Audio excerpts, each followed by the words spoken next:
Bonjour à toutes et à tous, bienvenue sur le Grand Lille TV et merci d'être en notre compagnie en ce mercredi 20 août pour tout voir et tout savoir ensemble de l'actualité du jour près de chez vous dans votre métropole lilloise. Voici le journal de la rédaction.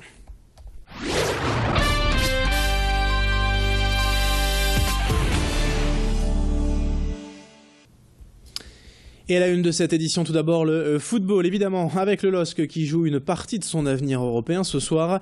Les Dogs accueillent en effet Porto à 20h45 au stade Pierre-Mauroy pour les barrages allés de la Ligue des Champions.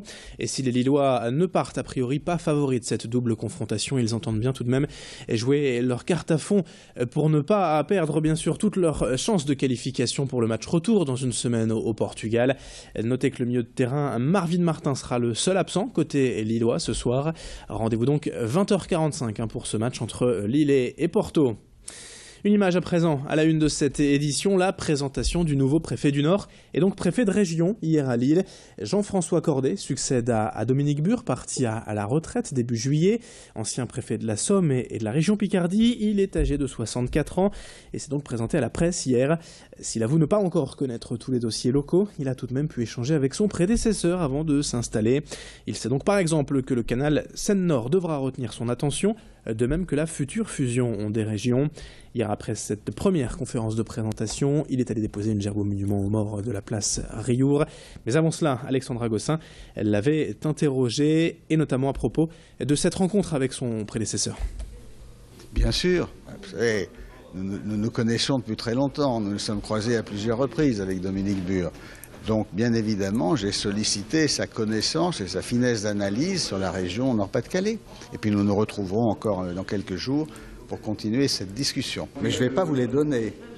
Écoutez, je considère que c'est d'abord un grand plaisir, un grand honneur ensuite, parce que c'est une grande région, et vraisemblablement c'est sans doute une promotion, mais ce n'est pas à moi de le dire.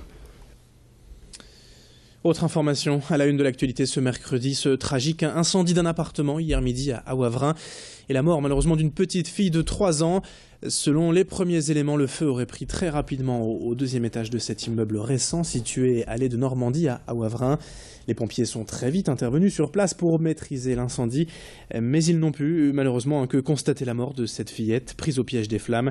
On s'en doute hier dans le quartier à Wavrin, tous les riverains étaient sous le choc de cette terrible nouvelle. Dans le reste de cette édition à présent, on vous en parlait déjà hier, l'aéroport de Lille-Léquin a été fermé toute la journée ou presque pour permettre de refaire les pistes. Et depuis lundi 23h jusqu'à hier 19h, plus de 130 personnes et 80 camions ont été mobilisés afin de répandre plus de 5500 tonnes de bitume sur le tarmac lillois.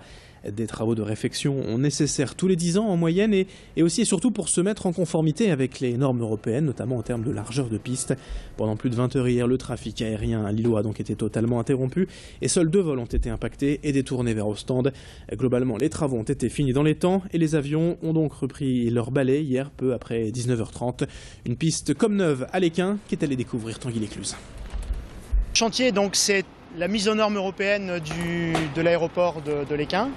Donc ça consiste à réaliser à chaque extrémité de piste une grande raquette de retournement pour les avions et d'effectuer la rénovation des enrobés sur à peu près 250 mètres de long à chaque extrémité de la piste.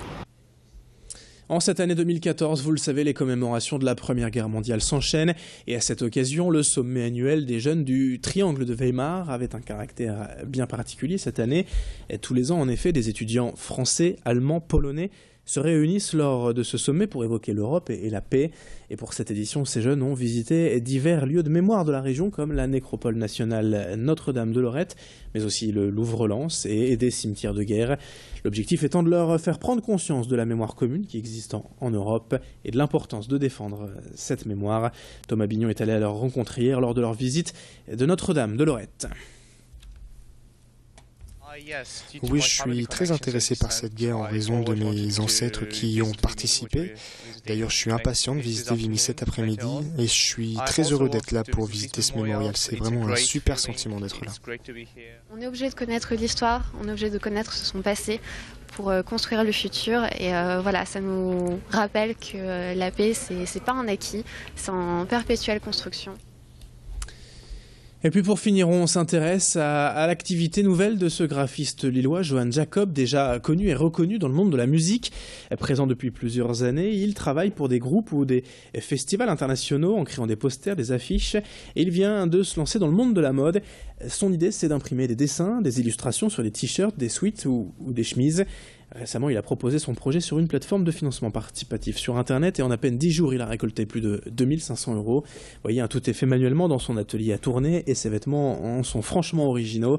Il existe 5 modèles et une quarantaine de coloris. Allez faire un tour sur son site web, johanjacob.fr. On l'écoute au micro d'Alexandra Gossin. L'illustration, ça me prend à peu près une 60aine d'heures. Donc d'abord, je fais des recherches. Donc à la base, j'ai pas réellement d'idée précise sur ce que je vais faire. Donc c'est-à-dire que je recherche sur Internet, je me lance un thème. Donc par exemple, là sur certains visuels, je me dis pourquoi pas illustrer un animal. Là par exemple un oiseau qui est en train de pêcher. Là par exemple pour une de mes illustrations, j'ai fait un martin pêcheur. Donc là je cherche des documents sur Internet, soit je vais à la bibliothèque pour chercher des bouquins pour trouver différentes poses parce que je peux pas encore aller faire les photos moi-même. Voilà, fin de ce journal. Dans un instant, à suivre la météo et l'infotrafic sur Grand Lille TV. Très belle journée à tous.